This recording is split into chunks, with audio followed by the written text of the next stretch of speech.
what are the steps that you think you would take immediately out the gate now, having done it so many times before? The thing that stops you from doing and achieving your life's aims or your purpose is just really your own courage. And so you've just got to believe in yourself. What you will do is you will learn from your experience. As an entrepreneur, the state of change is so regular that really you have to take the action first before you then sense what you need to do, before you then respond. For example, if the laptop spontaneously combusted, we wouldn't sit here and analyse, was there a fire? Yeah. We would take an action to put the fire out and then go and look at why did it happen, then take a new action. Yeah. So it's about reorientating the way that you work.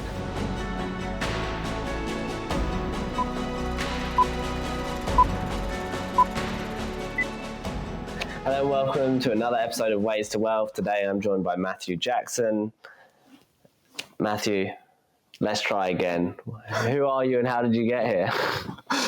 Kia ora whānau, ko Matthew Jackson, taka ingoa e wahara ke e te Waipounamu. Kiwi, born in New Zealand, lived in Taupo, Hamilton and Auckland. Also by way of the States, my wife is American, comes from Texas. I lived in the States when I was a teenager with my mother. She went to Florida State University to do a master's degree and doctorate. I've got 2 kids, Liam and Emma, and currently work on climate change. Nice, that's awesome. So you've been working on products for many, many years. You've been an entrepreneur since 2013. You built a couple of what I would call kind of bits related startups, one in the streaming space and one in the healthcare space. So do you want to tell us a bit about how you kind of got to get started in, I guess, technology, or at least applying your technology? I guess why did you start doing that? And I guess what did you learn prior that gave you that kind of expertise and insight to kind of work on streaming and different kind of web products? Yeah, I mean, as I got further into my career, what I realized is that my parents had a major impact on what I choose to do and what I was interested in. We lived in the States in 1992 when the internet was just becoming available, and so I was always interested in technology.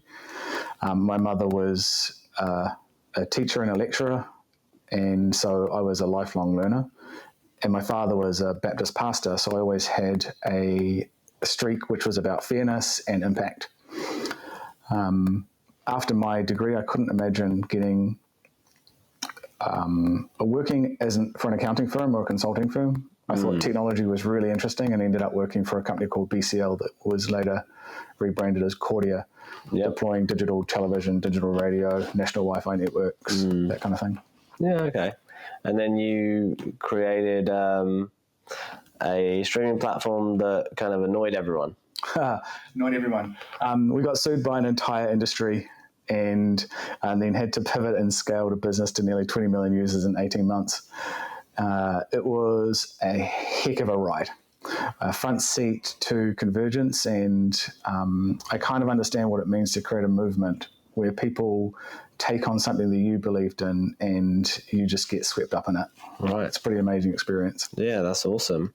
And you basically ended up kind of offloading that asset to someone else to kind of continue on with it. How did that kind of come to fruition in the end?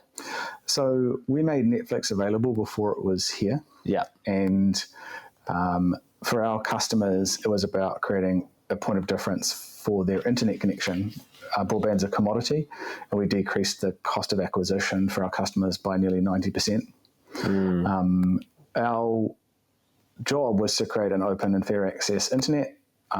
You could access New Zealand streaming services, or you could access overseas streaming services. Everybody would pay for the streaming service. Our job was just to make the internet transparent and easy to access. It decreased piracy by around 45% on our customer networks, and it really gave people a reason to upgrade to fibre. Right.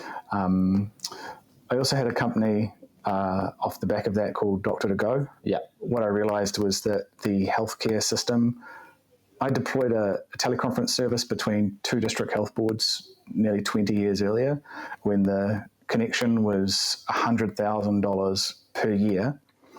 and the equipment was $300,000 per end. And we have more power in our home internet connection and our home devices now. So I couldn't understand when my mother moved from the Waikato District Health Board to the Taranaki Health Board why we couldn't have a specialist consultation visit remotely. Why could I not use video conferencing? And so we went about building a world first consumer platform that gave people access to doctors, nurses, psychiatrists, psychologists under subscription medicine. So we had nearly 2,000 patients on the platform, and you could click, call, and have medication delivered to your home within 2 hours in Auckland and Napier. Yeah, that's cool. I mean, that's like, you look at kind of other platforms that have kind of gone, similar to that, you know, like BetterHelp. It's different. Hims in the US as well, if you've heard of Hims and Hers. Like, a lot of these services have kind of gone public, and we were inspired by some of what was going on in the States at the time. For sure. And now I think Mark Cuban's doing something kind of in that space as well. So there's a lot now that's happening, and you got done with that. You worked on both of those about 5 to 6 years each, and there was an overlap. Yeah, absolutely. The Global Made cost us around 3 cents to operate and made us around 45 cents. So I was able to take the money that I made in that business and co-invest in the other one. Right. So that Global Made was Global Mode was bootstrapped. Yes, absolutely. Yeah. And then Doctor To Go was not bootstrapped. It was through raising capital. Yeah, it was the first time that I was involved in raising capital from high net worth individuals and angels. Okay. And lessons learned from that experience? Yeah, well, those two projects really were kind of the stepping stone for me to become an Edmund Hillary Fellow. Yeah. And so have you heard of the fellowship before? Yeah, I'm familiar with it, but don't have it'd be really great to get your perspective on what it is in depth for the listener, and for my better context. Yeah, so the fellowship is a program by Immigration New Zealand and Kiwi Connect to bring investors and entrepreneurs working on the UN Sustainable Development Goals to New Zealand to solve New Zealand's problems and then export technology back to solve the world's problems. Okay. So had massive imposter syndrome when I applied. The types of people that are in the fellowship, Tim Ferriss, for example, runs a pretty well-known podcast. Jason Kahn, who founded Twitch. A friend of mine, Mortara, invented Xbox Live. So incredible people. So I had massive imposter syndrome, potentially some tall poppy kind of coming in there. Yeah. But was lucky enough to get into that in the first year of the fellowship. And so it changed my life, really. Yeah. Okay, cool. And did New Zealand along the way lose a bit of its vogue or vibe? Because I noticed there are a lot of people in the fellowship. I think we actually have a couple of shareholders in our company that are fellows. But there was a lot of hype around Naval and Jason Kahn from Twitch doing it. Kahn, Justin Kahn, sorry. And I haven't actually seen much actually happening on the ground in New Zealand and impact there. It seems like Naval, for example, has kind of distanced himself from the Kiwi brand since originally being quite bullish post-COVID. So have you noticed that activity has kind of waned or not? I mean, with any community, you see it going in cycles. And so we're now into our third CEO. But I spend a lot of my time still with the community, and there are probably, of the 500 that were selected, probably 250 that are still actively involved. Oh, that's cool. Yeah. That's how does the community interact? Is there like a hub or something, or? Well, I can talk to you from my perspective. What I learnt when I came into the fellowship was twofold. One, it really taught me how to be a New Zealander. I really did not have an understanding of the Treaty of Waitangi. I didn't really spend any time on marae since I'd been in primary school, and so I really learnt what it was like to be a true Kiwi inside the fellowship, which was quite unexpected for me. At the same time, I became aware of how to access the world's information in a way that I'd never seen before. And so it changed my mindset. Now, from the work that I do now, I started working with another fellow who was accepted into the fellowship for developing low-cost, low-energy sanitation solutions. Yeah, cool. My board chair is a fellow. Daniel Goldman is known for creating SimCity. I also have SimCity. Yeah. Oh, cool. I was more of a Sims guy. Yeah. But SimCity was cool too. Yeah. So he was the co-founder of that. Before it sold to EA. A lot of gaming fellows, right? Yeah. I've noticed. Yeah, the guy that's on our cap table, he was one of the co-founders of Farmville. Yeah, that's and so I've got another fellow that's on our board, Dr. Anne Smith, who invented the world's first carbon exchange, what's now known as Toitū EnviroCare. Okay. The land that we have in Nelson is because of a woman called Rachel Sanson, who was one of the first employees at Greenpeace, and legit the stories of her upscaling buildings and going in front of boats to prevent nuclear weapons. And so working within the community, if you build relationships and you provide reciprocal exchange of value. Kind of like mentorship relationships where you have to basically put in order, like, you know, a lot of advisor relationships and startups, they are really what you put into the advisory relationship as a startup, and that you get out what you have the capacity to put in often. Yes. I found, and the results between one advisor and another advisor can be completely different. Depending on the circumstance and depending on how it goes. And I guess with these communities as well, it's pretty much like that, especially when you get cohorts of the community that are basically building momentum. Yes. Like any normally distributed kind of data set of like what actually happens, right? Okay. So I guess that makes sense. Also, given it's a global community, we find that it has strong points in physical locations still. Yeah. And there are really two types of fellowship, a pre-COVID and a post-COVID fellowship. Yeah. Those that, so there are characteristics of the community, but it's been an amazing experience for me personally. That's so cool. And you found your co-founder in it, which is right. Obviously a super valuable, that's obviously a super valuable thing to get, right? That's a gift, especially if you get a good one. Yeah, I realized coming into the fellowship that I was working on the right things, but not necessarily with the right people. And so it helped me understand co-founder alignment and investor alignment may not have been, I may not have thought accurately about those in my previous businesses. Do you have, did you, upon reflection, recognize around what any specifics around why they weren't the optimum kind of environments? Yeah, I mean, waste to wealth, as you've talked about, wealth has many different conditions. It's not just like money is a reciprocal exchange of value, whereas often we find if we're not healthy, we don't feel very wealthy. Yeah. And there are other conditions of life that I've studied in process philosophy. So what I realized is that when I looked at the different conditions of life that I had, my first co-founder didn't have the same values for health that I did. And so that had a breakdown in respect. And then with my first investors for Doctor to Go, we didn't have the same values for what impact we wanted to have on society. So that led to a breakdown on pricing. And so I spent nearly I took 2 years off after I'd sold out of those companies. And then it took us 8 months to found Alimentary so that we could establish a foundation that was based on values before we started. And now you're 4 years in.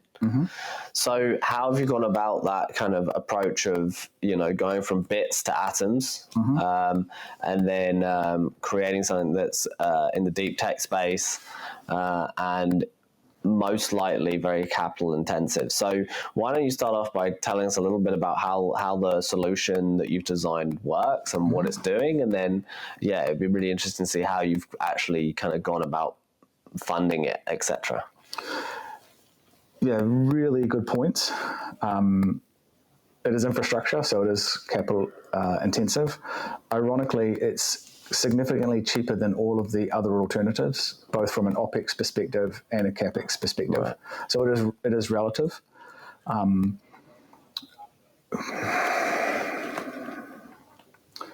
So Alimentary is inspired by a cow's digestive system. An alimentary system is a cow's stomach, and a cow has, if you think about back to primary school, elementary school, you remember that a cow has multiple chambers in its stomach. So technology mimics a cow's stomach. Now, do you compost? I've watched other people compost. Yeah. So, but in a compost that you've got to mix food waste with grass clippings. So in the food waste, you've got nitrogen, and in the grass clippings, you've got carbon. When you combine the carbon and the nitrogen, that's where you get heat. That heat is methane.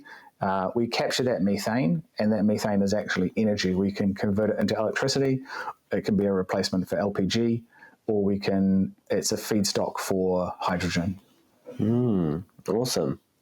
Yeah, so the goal of alimentary systems is to show that you can both save money and save the environment. What most people aren't aware of is that over 80% of sewage is discharged globally into our oceans, rivers, and estuaries without treatment. Wow, that's a lot.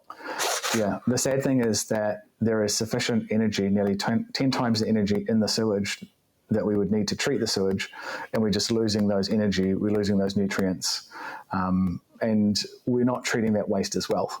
Yeah, that's such a great piece. But we just had an episode on how to basically be the best steward for your land possible, and basically working on, okay, I've got this native bush.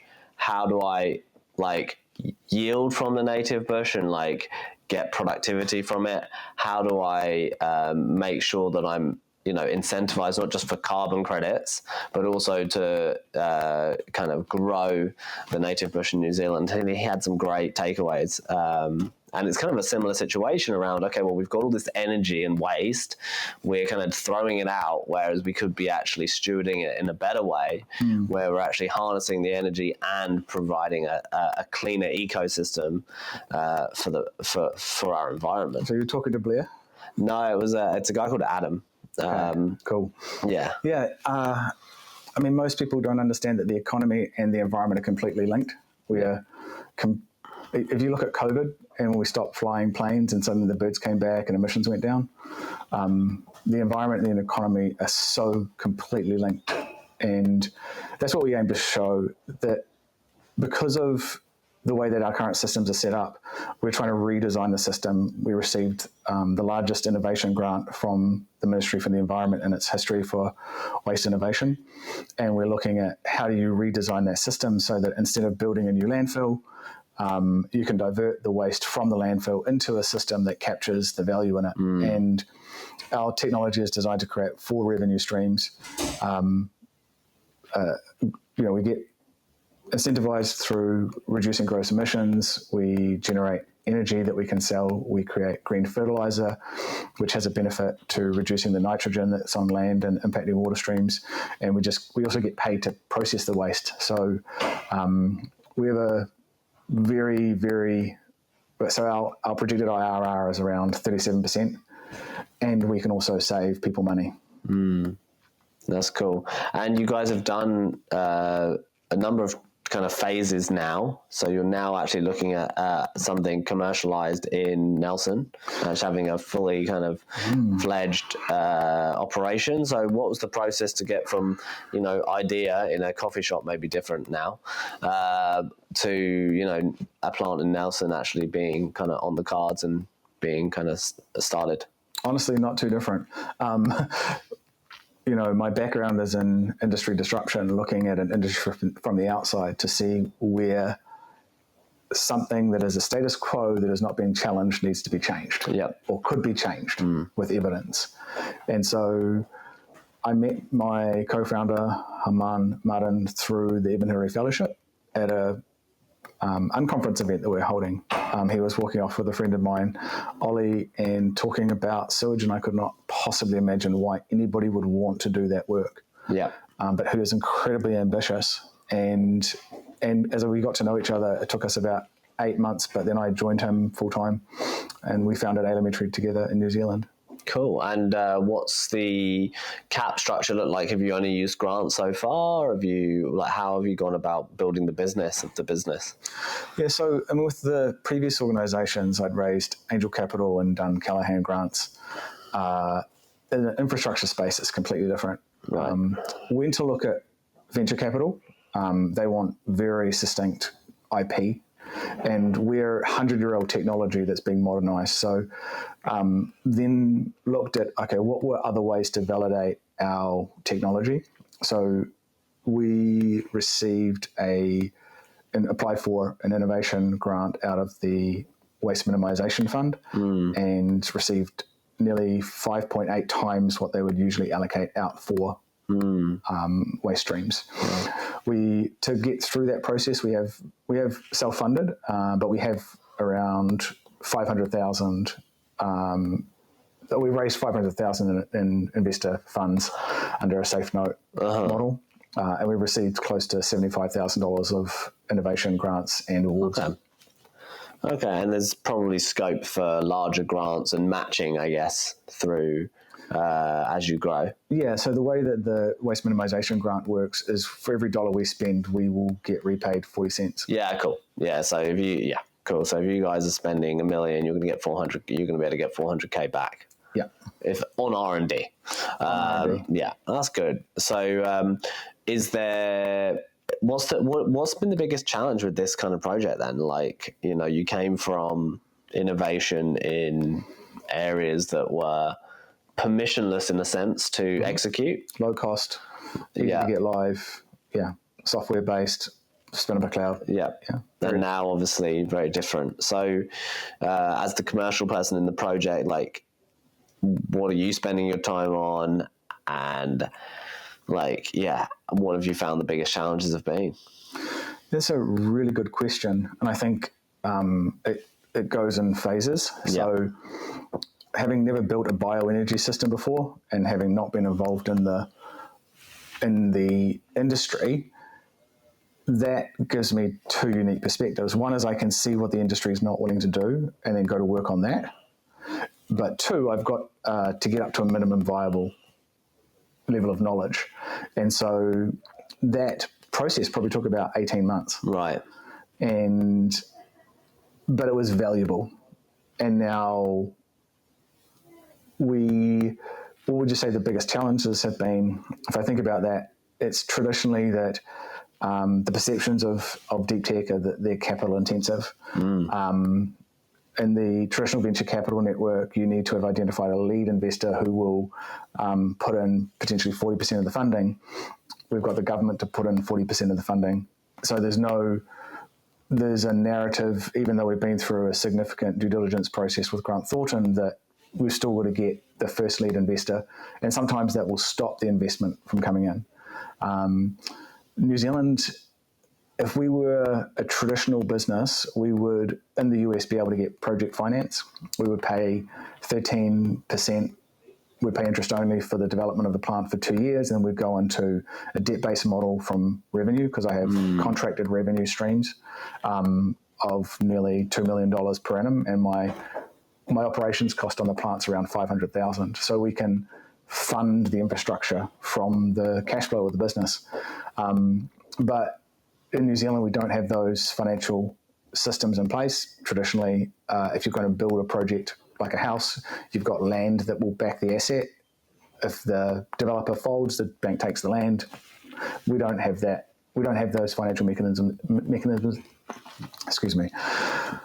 We don't have those financial mechanisms in New Zealand, and we've been up to the boards of one of the banks to discuss it. You can buy a tractor, can't build a bioenergy plant. So we're in a capital raising process from overseas at the moment. Yeah. Okay. Yeah. I mean, I think that more opportunities in that capital and fundraising space, especially through debt, I think in New Zealand is definitely going to be changing. I know it's stuff that we are even working on internally at Acuity. So I do think that fundraising regime will change. And I mean, you've got a lot of mezzanine funding, but it's quite expensive. Yeah, we're interested in something that's happening up in the States at the moment called a DSAFE. Okay. So a debt-based safe agreement. Of the 500,000 we've brought into the company to date, it's all been on a safe note. Yeah. But the way we're structuring the deal at the moment is to pay the investor back off of the profit of the plant. So the investment offer that we have in the market at the moment will pay the investor back all of their cash from this project.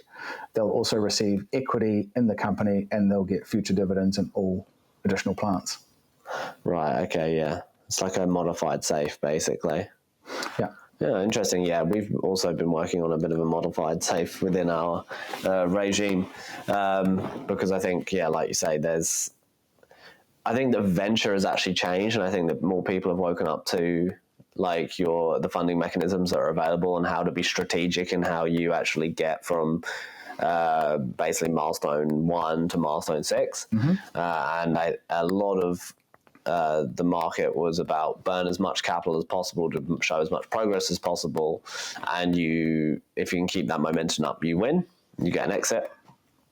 And in the process of doing that, obviously there's a lot of wasted capital. There's a lot of capital that went too quickly before it was ready and just blew out. And then obviously there are the outliers that, are supposed to pay for the fund, but you might run through 99 founders that get ran over in the process. So I think the way that capital is being structured and the way it's being disseminated is changing in real time. And I think that the old approach of inefficient capital spend is no longer going to work. Well, I mean, it's just way too dilutionary, should I say, right? So I'm trying to build a $1 trillion business. We know that in New Zealand we could build a $1 billion business because the industry that we're operating in is landfills and wastewater, and those things haven't been innovated in New Zealand. And so when we think about if I was to raise capital in venture, they'll want to take 20 to 25% of the company. It won't leave us enough equity to fund the project. It won't leave us enough equity to get to debt raising if we sell off too much at the moment. So we put a lot of energy into what's the capital structure of the business long term. Yeah, and the longer you wait, the better it is for the VC, in a way, right? Actually, the longer you wait, the better it is for the VC because the success rate goes up, and the better more leverage you have, so you get to give away less. That's the dichotomy, I think. I think that the distinction I see is that in New Zealand we're quite risk averse. When we raise or in investor conversations overseas, they expect us to be bullish. So we actually have almost two different offers to the market. Yeah. And we'll meet somewhere in the middle.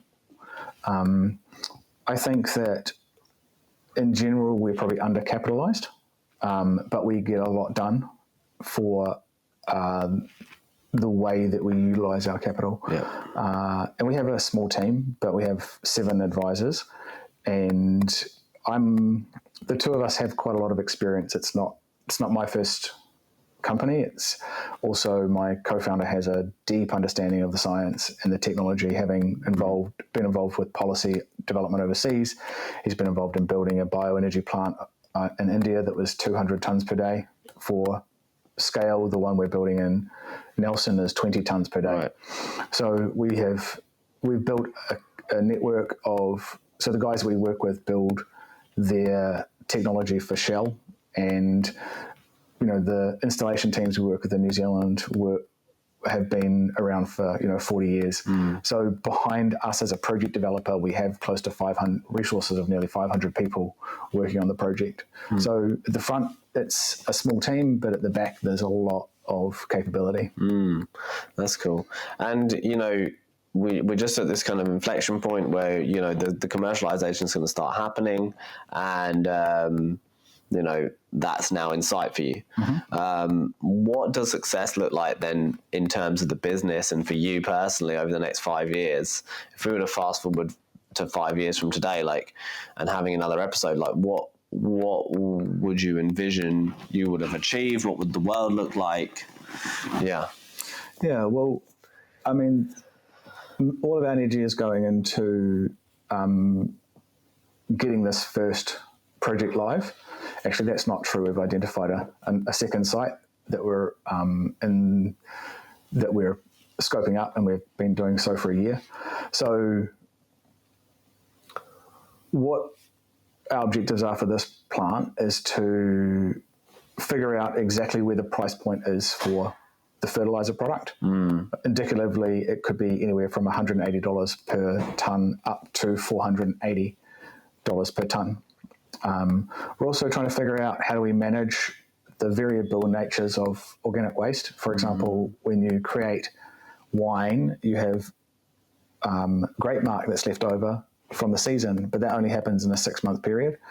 So you have variable natures of organic waste that come out of the industry, and our technology is designed to solve that problem.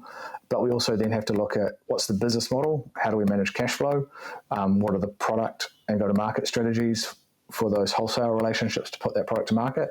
And so until we get that system live, we won't be able to figure out those unit economics. Everything is just a theory at the moment. Right. Yeah. So there's still some time and problems that you've got to solve just to really validate where you're at. So that, would you say that's the full 5 years? Like, what would you say? Would you say you'd have solved most or all of those problems over the next 5 years? No, that'll take about 18 months. So Okay. we have a lease agreement where a project is consented, supply chain is in place. And so it'll take us about 12 months to build the system, and about 6 months after that, we'll have a pretty clear idea on All the bugs. Everything we need to iron out. And I've built built contingency into the project. Having built infrastructure projects before, I've got some understanding of what to plan for the unexpected. Yeah. But the government support is a big help. Having knowing that you'll get 40 cents back on every dollar is it's a good backstop to make sure that you do things properly the first time. Okay. Yeah, that's good. It puts a little bit of pressure off you as well. And are you selling your losses, though, as a part of that, or there's no consequence to your tax losses? Say that again. So, like, there are R&D cash outs and other things like that.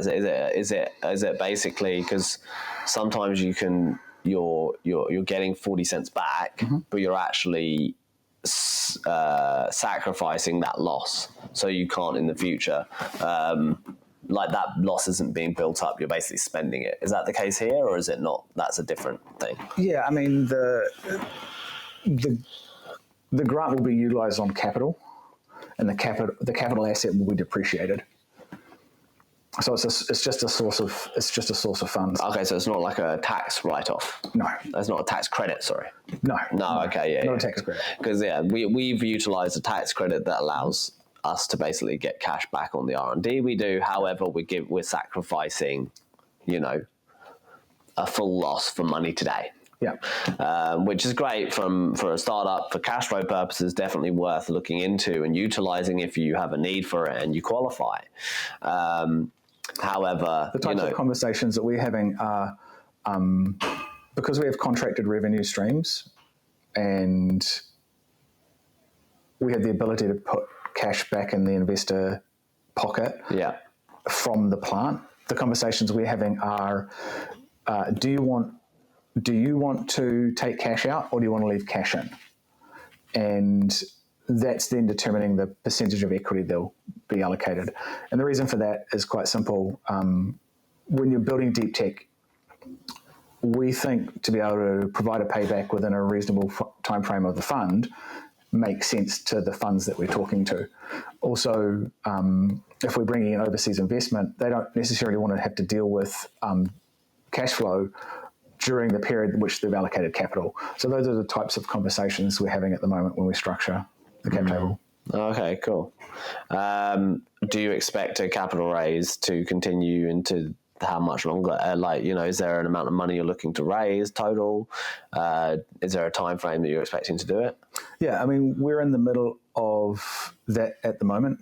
And so we've got 37%, about 22 to 37% of the cap table allocated at the moment.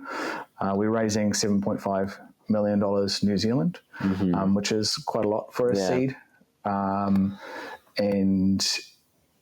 yeah, we're in conversations with a few potential lead investors at the moment out of the US. Yeah, cool. So that will happen in the next few months. Yeah, nice. Okay, it's something interesting to sprint into the end of the year on. Yeah. I'm definitely interested in maintaining as much New Zealand equity as possible. So we do have the ability to have high net worth or any other types of funds come in on a safe note basis. And so we have issued safe notes. So if anybody is interested in talking to me, we're offering a projected IRR of around 37%. How long until you take this overseas, or is this something do you think that's foreseeable in the next 10 years? Yeah, I mean, so the bioenergy plant that we're building will be manufactured in India. It's designed based on international standards, and so it's able to be deployed anywhere in the world. The world needs around 100,000 of these in order to prevent sewage being discharged globally. So we'll have a New Zealand business that will be project developing multiple sites with the installation partners we've got. And then once I've finished those, I'll look at international expansion. Australia is bullish on bioenergy. We've also got potential funding out of South Korea, where they'll provide us with 50% project finance and buy all of our carbon credits or internationally mitigated options. And so I have conversations with the Ministry of Foreign Affairs and Trade at the moment about potential projects in Vietnam, Indonesia, or Thailand. Yep. So it really depends on. I've grown businesses globally and been involved in NZTE 750, and really any new market takes around 3 years to enter and costs to do it. So we've just got to be really careful about what we do and when we do it. Yeah. But yeah, we have some pretty good international opportunities at the moment already. Cool. And anything of note that you think is that's going on at the moment that's worth talking about in terms of any events or anything kind of that's top of mind, any awards or anything that's going on at the moment that you know that is going on for you in the company? Yeah. Good prompt. So I've been a judge of the New Zealand Compare Awards for 7 years now. Yeah. That's pretty cool. I used to go to the awards when I was at the beginning of my career, so to be involved with those later on has been a real privilege. New Zealand Compare Awards are for broadband energy and impact. Awards entries close at the end of the month, so NZ Compare Broadband Innovation Awards, get on there and get your entrance in. Really love to see people participating in this. It's really good for team building, and it helps you reflect on what you've achieved. So it's not just about getting the award, it's about having a retrospective about how much you've achieved and what you've done. So yeah, I encourage people to take a look at it.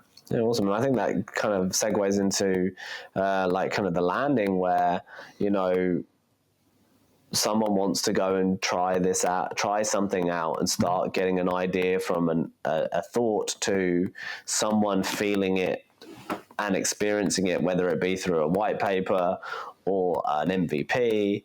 Like, what are the steps that you think you would take immediately out the gate now, having done it so many times before? I mean, thinking back, at the end of the day, the thing that stops you from doing and achieving your life's aims or your purpose is just really your own courage. And so you've just got to believe in yourself. At that point in time, what you will do is you will learn from your experience. And we're so used to really sensing our environment and then making an assessment of it before we take action. But as an entrepreneur, the state of change is so regular that really you have to take the action first before you then sense what you need to do, before you then respond.